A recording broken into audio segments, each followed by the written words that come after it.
Así inicia Es Noticia, Noticia en Profundidad. Qué placer acompañarles. Soy Tatiana Pérez y les saludo desde nuestra sede central en Caracas, en Venezuela. A partir de este momento, en la próxima hora, tenemos 3 temas que son noticia. Aquí están en titulares. Es Noticia Colombia.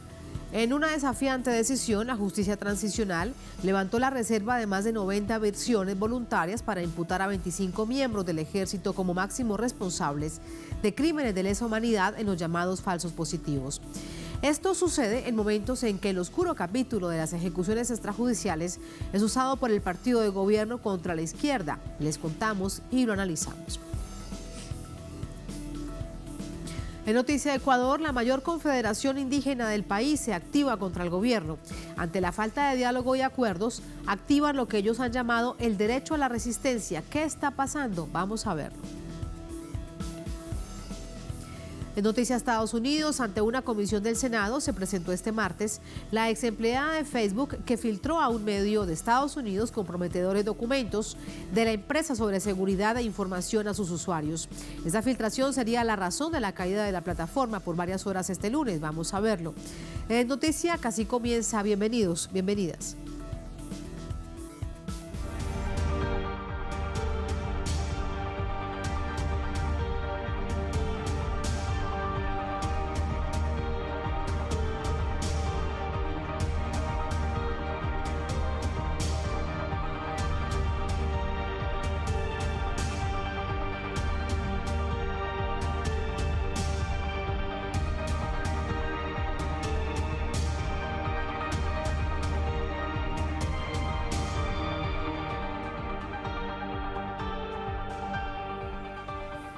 En Noticia Colombia, la justicia transicional, la JEP, hace pública las declaraciones sobre ejecuciones extrajudiciales o falsos positivos en los capítulos del norte de Santander y Costa Caribe. En tanto, desde el uribismo, arremeten contra el tribunal en un escenario preelectoral. La Sala de Reconocimiento de la Jurisdicción Especial para la Paz, JEP, anunció este martes que levantará la reserva que mantenía sobre 81 versiones voluntarias y 10 escritas que han entregado los comparecientes dentro del caso de asesinatos y desapariciones forzadas, presentadas como bajas en combate por agentes del Estado. Estas declaraciones se tuvieron en cuenta para imputar a 25 miembros del ejército y a un civil. Están relacionadas con 2 de las investigaciones priorizadas, los subcasos Norte de Santander y Costa Caribe, en los que se investigan estos hechos conocidos como falsos positivos en el marco de una política de seguridad empleada durante el gobierno de Álvaro Uribe. Este mismo martes, familiares de víctimas de falsos positivos protagonizaron el Encuentro por la Verdad, reconocimiento a las víctimas de ejecuciones extrajudiciales. Gracias también por hacer posible, por haber venido de tantos lugares, con tantos sacrificios, para que estemos aquí con sus víctimas, que son realmente quienes nos han convocado. Los esposos, los hijos, las hijas, las mujeres, que luchando por la paz y los derechos humanos fueron asesinadas, asesinados por miembros del Estado colombiano. Gracias porque nos hacen sentir esta unión tan profunda. En paralelo, el uribismo arremete contra la justicia transnacional y las víctimas. En el primer foro de los precandidatos del partido de gobierno Centro Democrático, de cara a las elecciones presidenciales de 2022, el tema central fueron propuestas dirigidas a exterminar la JEP, uno de los pilares fundamentales del acuerdo de paz, y por supuesto, acabar con el acuerdo en sí mismo. El acuerdo, señores, el acuerdo, o se reforma o se deroga.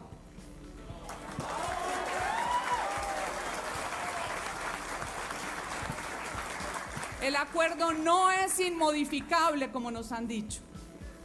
En derecho todo se deshace como se hace. El acuerdo es un texto político, además. No queremos a las FARC con curules gratis en el Congreso. No lo queremos.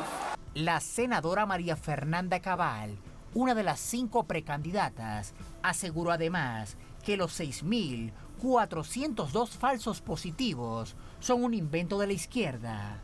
Uribe entregó la modernización y militarización en la lucha contra la contrainsurgencia, el contraterrorismo, el desmantelamiento de grupos criminales que volvieron al ejército de Colombia un ejército modelo en el mundo.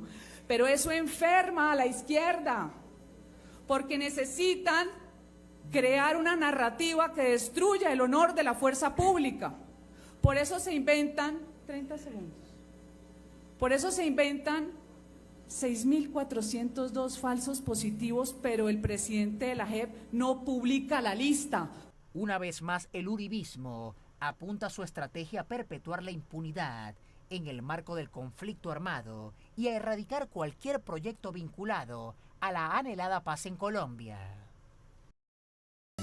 Vamos a entrar con más información. Nuestro corresponsal en Bogotá, Hernán Tovar, nos cuenta. Hernán, muy buenas noches. Las repercusiones que ha tenido esto último, por ejemplo, que ha sido, bueno, de todos los discursos que ha entregado esta señora senadora, honorable senadora de la República de Colombia por el partido Uribe Centro Democrático, decir que las 6.300 ejecuciones extrajudiciales es un invento de la izquierda. Así que reacciones al respecto. Muy buenas noches. Televidente, muy buenas noches. Pues para muchas de las víctimas y los congresistas de la oposición, pues el título de honorable senadora pues está revaluado precisamente por, posiciones como esas que ha tomado el día de hoy. Se viene realizando en la ciudad de Cali, en el departamento del Valle del Cauca, y como lo hacíamos referencia en el informe, pues el acto de reconocimiento de las víctimas de las ejecuciones extrajudiciales. Varias personas allí reunidas dieron sus testimonios de lo que representó para ellos una política de exterminio de inocentes desde el año 2002 hasta el año 2010 aproximadamente. La misma JEP asegura que son más de 6.000 las víctimas.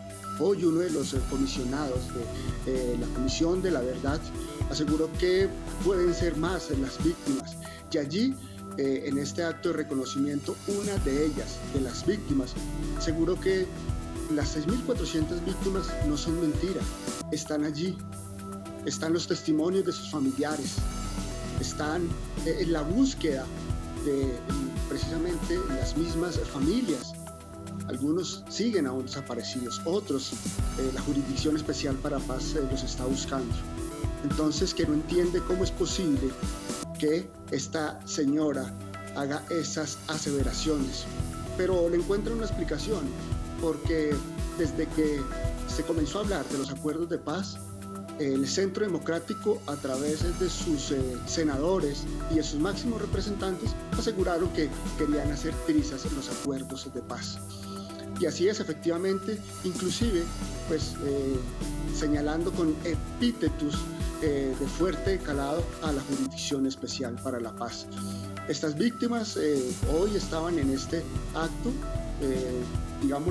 exigiendo, solicitando que haya un capítulo especial en el informe que tiene que entregar la Comisión de la Verdad, a la cual pues se le extendió el mandato, y que hable sobre esa política de exterminio que se planificó desde el estamento militar, pero que tuvo que haber pasado por altos mandos de la política nacional, y que ellos quieren en esa medida pues saber la verdad, saber qué fue lo que pasó, quién dio la orden.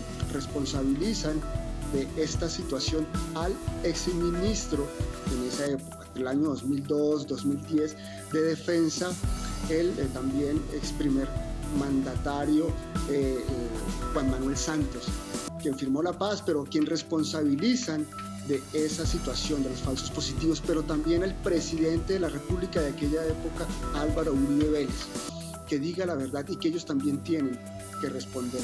Se levanta esta reserva por parte de la Jurisdicción Especial para la Paz, donde pues todo el público, todas las personas en Colombia van a conocer los testimonios de primera mano de estos militares. Y se levanta esa reserva porque pues este proceso entra a una etapa de reconocimiento y responsabilidad por parte de los integrantes del ejército que estuvieron relacionados con estas ejecuciones extrajudiciales, sobre todo en esos dos, digamos, los capítulos que se hablen en las zonas de la costa Caribe y Santander. Por esa etapa, por ese proceso precisamente se abre se abre esta situación, y la gente va a tener la posibilidad de escuchar los testimonios de primera mano de estos militares. Van a ser subidos los videos de estos integrantes del ejército a YouTube y a las diferentes redes sociales y de internet, para que la gente tenga libre acceso y conozca la verdad de lo que pasó, por lo menos en estas dos regiones de Colombia, con el tema de las ejecuciones extrajudiciales, en una política que aseguran las víctimas, fue una política de Estado y de exterminio contra inocentes para hacerlos pasar como bajas en combate.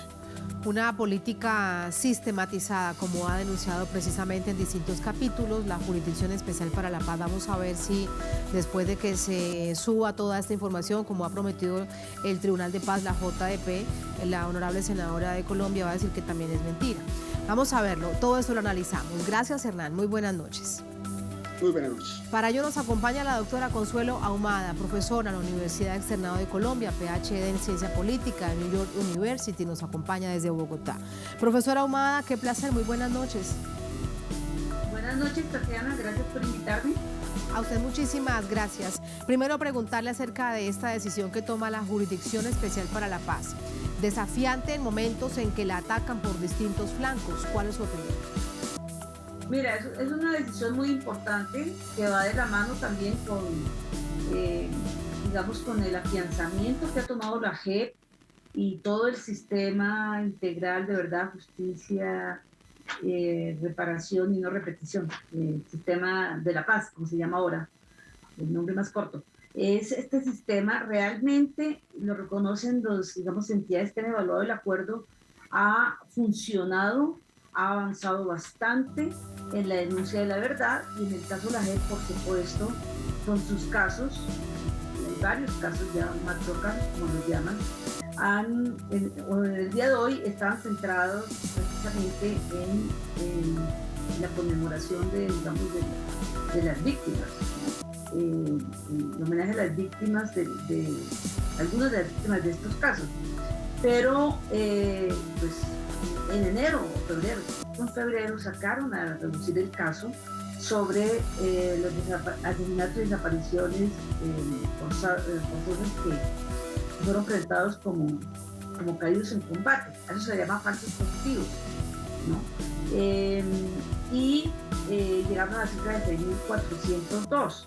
Luego hicieron otros subcasos, sobre todo norte de Santander, ahí en la frontera con Venezuela, y La Popa, en el Caribe, para estudiar más casos de esto. Entonces, se refiere más específicamente a estos dos subcasos, en donde van a quitarle la reserva, levantar la reserva a 91 versiones, como ven ustedes, para imputar a 25 militares y a un civil. Esto es muy importante en el contexto actual. Recordemos una cosa, hace 5 años precisamente se firmó la paz en Cartagena en medio de todo el apoyo nacional e internacional, y a los pocos días fue el plebiscito que se perdió. Lo ganó el no, con engaños, con mentiras, con falsedades. Entonces, de ahí en adelante, bueno, viene el triunfo de Duque, el enemigo de la paz, por supuesto, el de Uribe, y ha hecho todos los esfuerzos por deslegitimar la paz, por destruirla, y si uno ve punto por punto el acuerdo, pues no ha cumplido ni la cuestión agraria, la reforma rural integral, ni el tema de sustitución de cultivos, ni el tema, ni siquiera la protección de la vida de los excombatientes, mucho menos de los líderes sociales y todo lo demás. Pero el punto 5, sí, el punto de las víctimas. De las víctimas es un punto fundamental. De hecho, uno relaciona dos situaciones, profesora, doctora Ahumada, y es que pese a todos los golpes que se le intenta dar para quebrar la Jurisdicción Especial para la Paz, mire usted, por ejemplo, recuerde que se le disminuyó el presupuesto que resultaba fundamental para seguir en todo este proceso de atención a las víctimas. Se trata de golpearla ahora con un uso político por parte de algunos referentes del partido de gobierno de Uribe Centro Democrático, y esto uno necesariamente se plantea si esta medida que toma la Jurisdicción Especial para la Paz es también para recordarles que sí es cierto que hay testimonios que las más de 6.000 víctimas de los falsos positivos son colombianos de carne y hueso.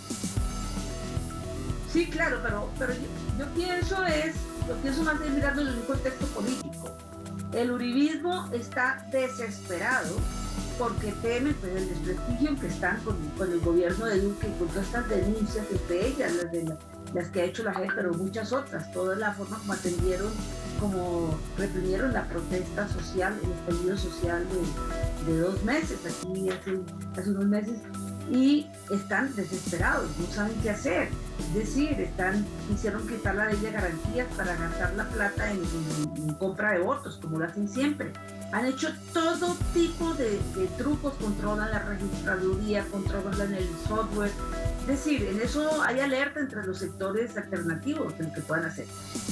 Ese discurso de la señora Cabal y de los otros señores precandidatos o candidatos del Centro Democrático es un discurso que ellos saben que pues, no tiene ninguna sierra en la realidad, ellos no pueden destruir la paz, digamos, no pueden modificarla, como dice la senadora. Es decir, eso es constitucional. Que hayan tratado de legitimarla y todo lo demás y demorarla, es cierto. Pero, primero, la paz está muy arraigada en la población, sobre todo en la juventud, es clarísimo, pero también en las poblaciones más afectadas, en los territorios más afectados por el conflicto armado durante décadas. Pero segundo, este trabajo de estas instituciones ha sido muy importante, no solamente la JEP, sino la Comisión de la Verdad y por supuesto la Unidad para la Búsqueda de los Desaparecidos. Eso ya permite, digamos, ser positivos frente a que la paz no lo van a destruir como quiere el enemigo. Es un desespero de elecciones. Sí, doctora Ahumada, pero ¿sabe qué preocupa? Que había gente que la aplaudía, y la aplaudía con emoción cuando ella decía esto. O sea, sí, están las víctimas y además las revictimizan a las víctimas. Sí, claro, las siguen revictimizando. Los que aplaudían es un evento cerrado del Centro Democrático. Eso también hay que tenerlo en cuenta. Ahora, claro que pueden engañar a mucha gente todavía, ¿sí? Pero con lo que ha pasado en el país, yo realmente no creo que puedan repetir la experiencia del 2010, ni la del 2016 de derrotar el acuerdo en el plebiscito, ni la del 2018 de ganar las elecciones, ¿sí? Digamos, no fue fácil tampoco derrotaran por completo, apabullaran a los sectores alternativos. Pero con todo lo que ha pasado en el país es muy difícil que eso se dé. Pues no es imposible, pero hay que estar alerta, pero no parece muy fácil. Pero se le estaba hablando era para su gente, eso sí es clarísimo. Era una convención inicial de ellos para a ver a quién el líder que en últimas decide quién va a ser el candidato. Sí, pero ¿cree usted que realmente hay menos fuerza, cada vez menos adeptos al uribismo, al partido de gobierno y en particular a la figura que lo representa el expresidente Uribe? Porque mire usted que todos y cada uno hacen siempre referencia a su gran mentor político, al expresidente Uribe. Mira, si uno mira lo que ha pasado en estos años, es clarísimo que no la tienen fácil. No la tienen fácil. Es decir, cuando estaba de las FARC aquí, antes del acuerdo de paz, en la medida en que se cometían una serie, digamos, se ponían en primer plano los secuestros y estas cosas, pues uno pensaba, ¿no? Y los atentados, pues pensaba que la podrían tener fácil y que están jugando a su favor. Pero ahora no, ahora es muy difícil. Claro, ganan gente en sectores populares y demás con ese discurso y con esos gritos. Pero, digamos, el dolor de la gente ha sido tanto lidiando con esta pandemia, con esta crisis económica, con ese tratamiento que le ha dado el gobierno, con esa corrupción. Uno no dice que la corrupción empezara con Duque, pero es que es descarada. El presidente sale a respaldar a los corruptos. Ayer sacaron la lista de los que estaban en la lista de los sí, en los Pandora Papers. En los Pandora Papers. Pandora Papers, sí. Sale el presidente a defenderlos de oficio, ¿sí? Sale el encargado de cobrar impuestos, el jefe de la división de impuestos, con unos cuentos absolutamente absurdos, y sale el presidente a respaldarlo. Por supuesto, la vicepresidenta, echando los mismos cuentos que ella cuando tenía negocios con el meme fantasma, cuando su hermano fue sorprendido con el tema del narcotráfico de heroína, nada menos. Además era el jefe, él no era la mula, era el jefe de todos ellos. Con todos esos escándalos de corrupción, y el presidente sale a respaldarlos o a nombrarlos todavía más altos. Eso ya es como más bien como cuando se están hundiendo el barco, sacar todo lo que puedan sacar, es más o menos la actitud que tienen, ¿no?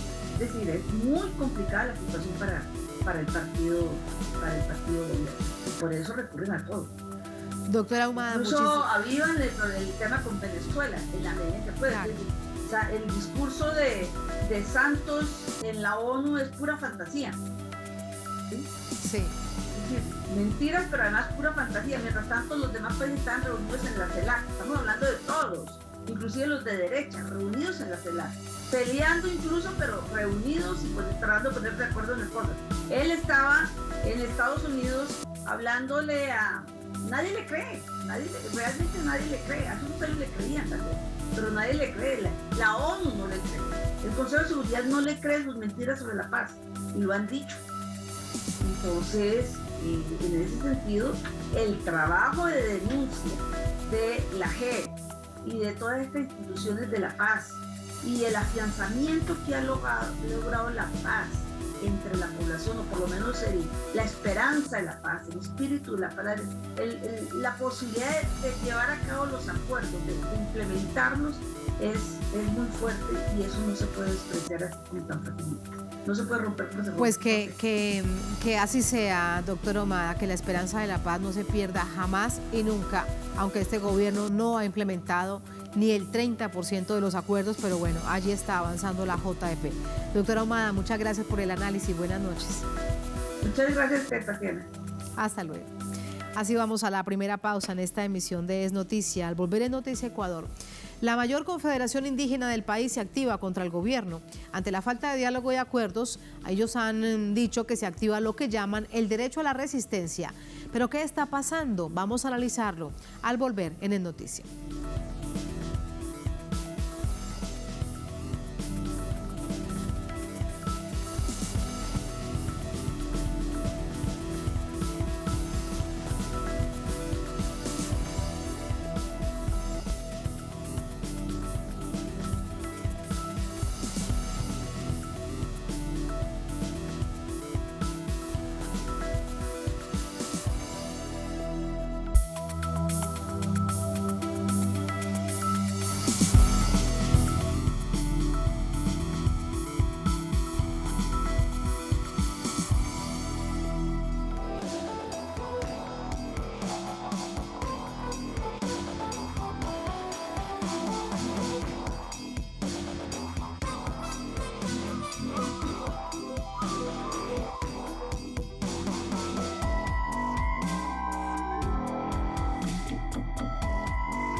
En Noticia Ecuador, la Confederación de Nacionalidades Indígenas de esta nación, la CONAIE, se declara en resistencia ante la negativa del gobierno nacional de atender demandas que ha planteado el movimiento, como por ejemplo una nueva regulación de precios del combustible, otorgamientos de créditos, entre otros temas. Vamos a ver los detalles con nuestra corresponsal desde Quito, Denis Herrera.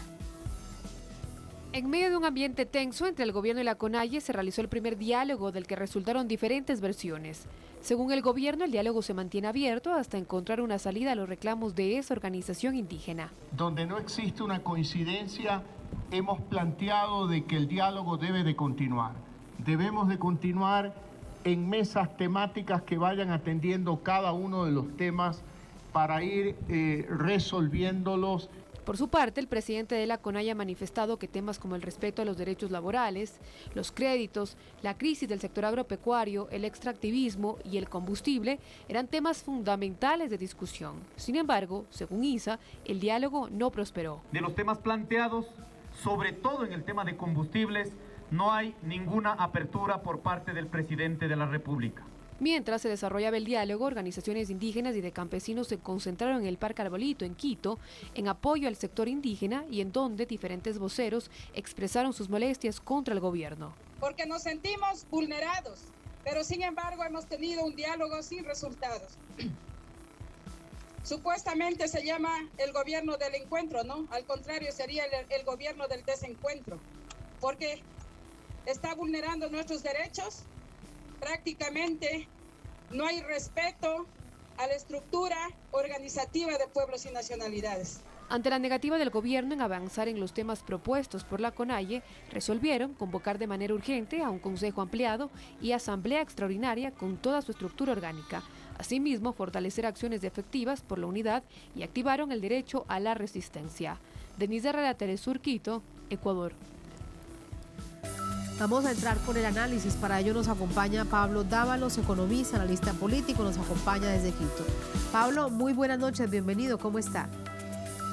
Muy buenas noches, un saludo muy cordial a ti y a todas las personas que nos acompañan a través de este espacio. Muchísimas gracias. Pablo, ¿en qué momento se quiebra lo que parecería ser una relación cercana entre representantes de la CONAIE y el gobierno del presidente Guillermo Lasso? Recuerda, por ejemplo, lo que sucedió en campaña con uno de los candidatos, que llegó un momento en que se acercó tanto antes de la segunda vuelta para sacar al candidato de la Revolución Ciudadana, que parecían los mejores amigos. ¿Qué fue lo que pasó? Bueno, hay que entender en el Ecuador que la CONAIE, que es el acrónimo de la Confederación de Nacionales Indígenas del Ecuador, es una de las organizaciones sociales más poderosas, yo diría no solo del Ecuador, sino del continente. En octubre del año 2019, esta organización llevó adelante un levantamiento y movilización de 13 días que condujeron a que el gobierno de ese entonces, Lenín Moreno, finalmente derogue los incrementos a los combustibles, ¿no?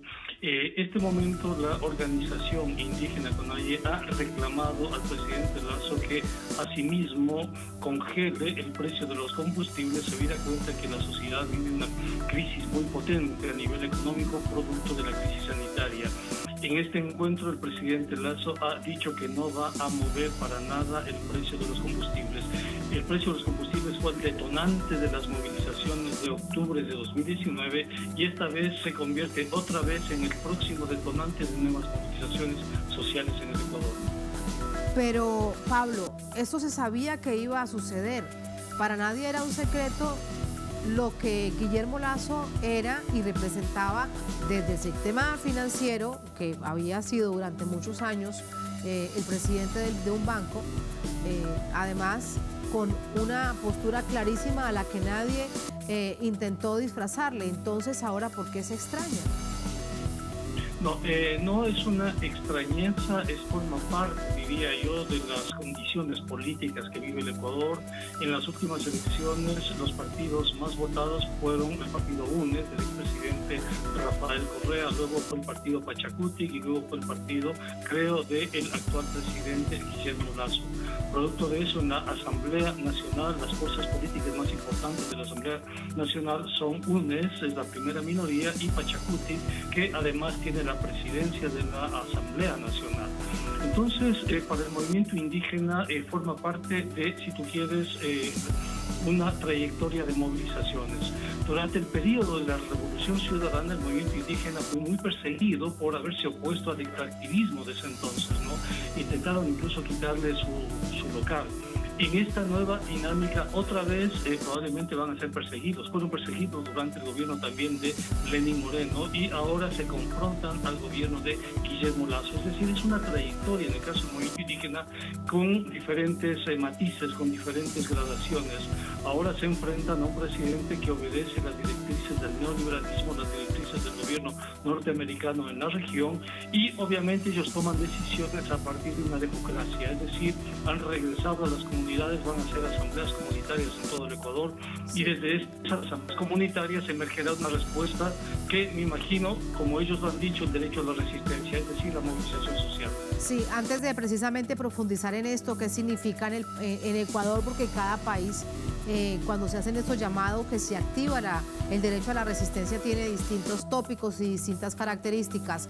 Usted hablaba de los tiempos de la Revolución Ciudadana, pero en estos tiempos de la Revolución Ciudadana también hubo una gran protección a los sistemas, por ejemplo, de las mismas zonas ambientales y territoriales de las comunidades indígenas. Recuerde usted, por ejemplo, la lucha del presidente Rafael Correa para que ExxonMobil fuera responsable y asumiera sus tareas y sus responsabilidades con respecto a los derrames de petróleo en extensas zonas de la Amazonía.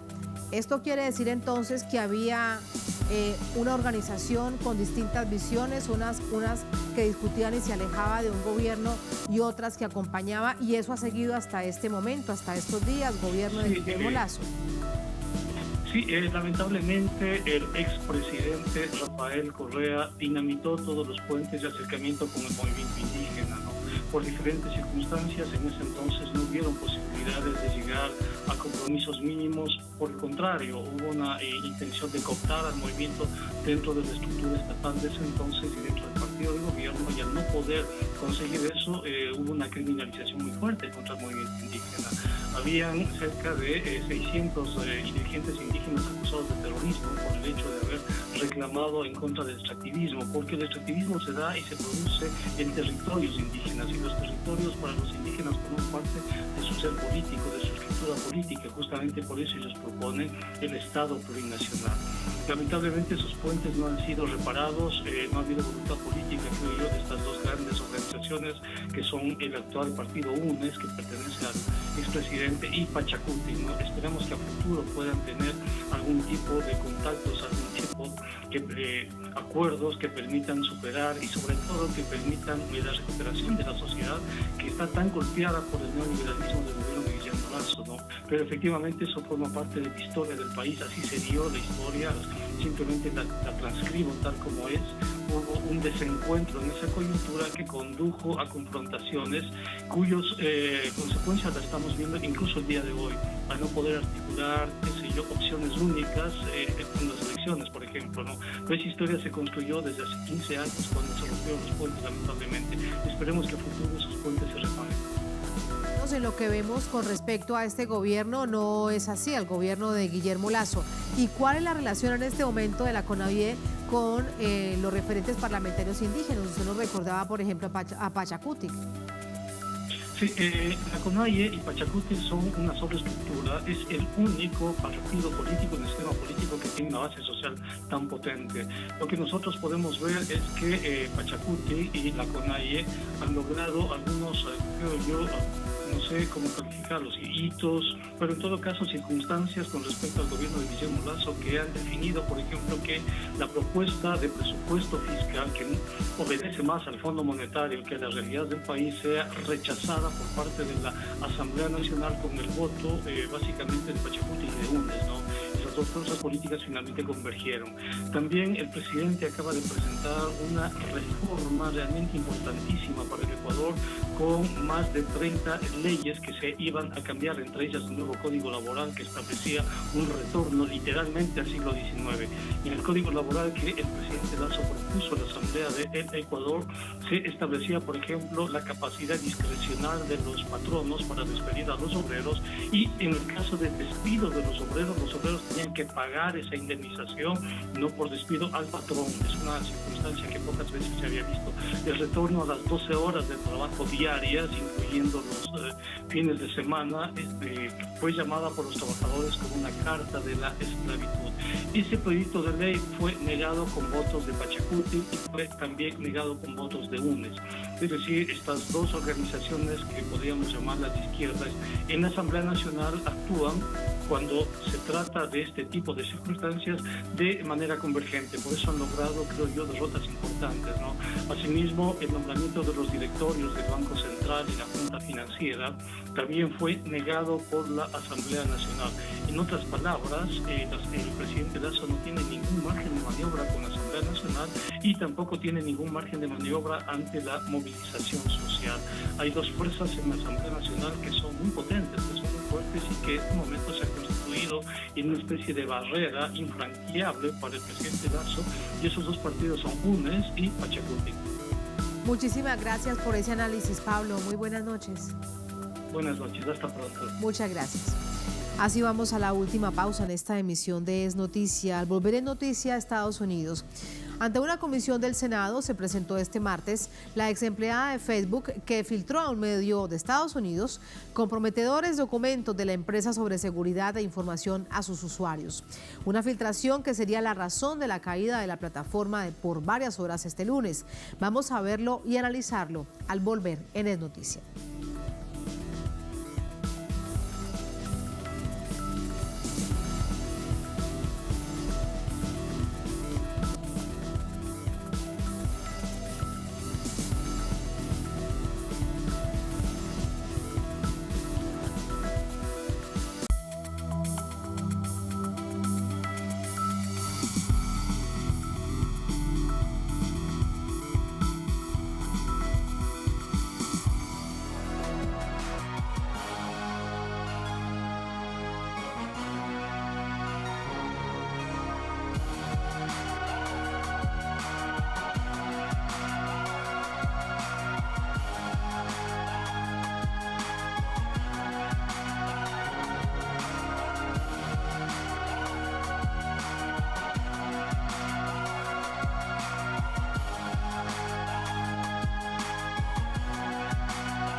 En noticia, Estados Unidos, una científica de datos que trabajó para Facebook expresó este martes ante el Congreso de Estados Unidos que la red social es dañina y perjudicial y que los directivos de Facebook se niegan a hacer cambios porque aprecian más las ganancias que la seguridad pública.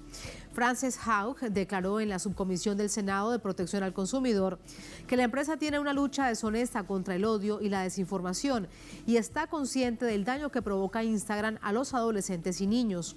La interrupción ocurrida este lunes en servidores de Facebook se produjo el día después que Hugh ofreciera una entrevista a la cadena estadounidense CBS News, donde filtró documentación de la empresa. También expresó que la compañía prioriza el crecimiento de la seguridad de sus usuarios y Hugh insistió en que Zuckerberg oculta información al público y al gobierno repetidamente sobre la seguridad, la eficacia de su inteligencia artificial y su rol para expandir mensajes extremistas y divisorios.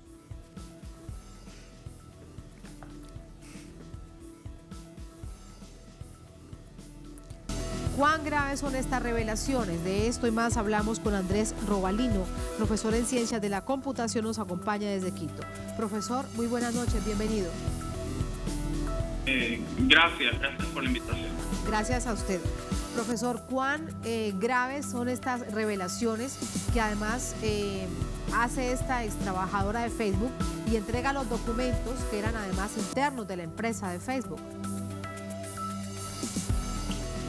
Pues como toda científica de datos, la whistleblower, la que pasó esa información, perjudica en general, o sea, el trabajo realmente es hacer un bien, y cuando tienes una oportunidad como en Facebook de tratar de entender la data para este tipo de cosas y te das cuenta que no priorizan manejar problemas, esto es importante, uno se siente responsable de eso, en revelar como lo que acaba de hacer, con el fin preciso de que se haga algo al respecto, y ese es principalmente el problema, que lo han sabido todo este tiempo, pero no han priorizado lo suficiente para manejar este tipo de problemas serios de la sociedad por internet.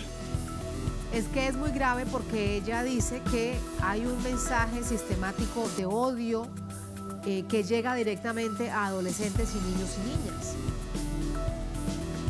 Sí, entre esos problemas es el asunto de los chicos y chicas en cuentas como en Instagram, que realmente no terminan mentalmente mal con este tipo de cosas, y ellos han encontrado a través del análisis de datos este tipo de cosas. Y sí, eso es terrible, y hay que hacer cosas más para resolver esos problemas, a pesar de que han hecho un trabajo, diría, impresionante, porque la gente más brillante en estas cosas para analizar información trabajan ahí también. Pero si te das cuenta que no lo están priorizando como lo deberían, ya llega un punto en que sales a revelarlo, ¿no? ¿Qué es lo que, claro, qué es lo que ha sucedido?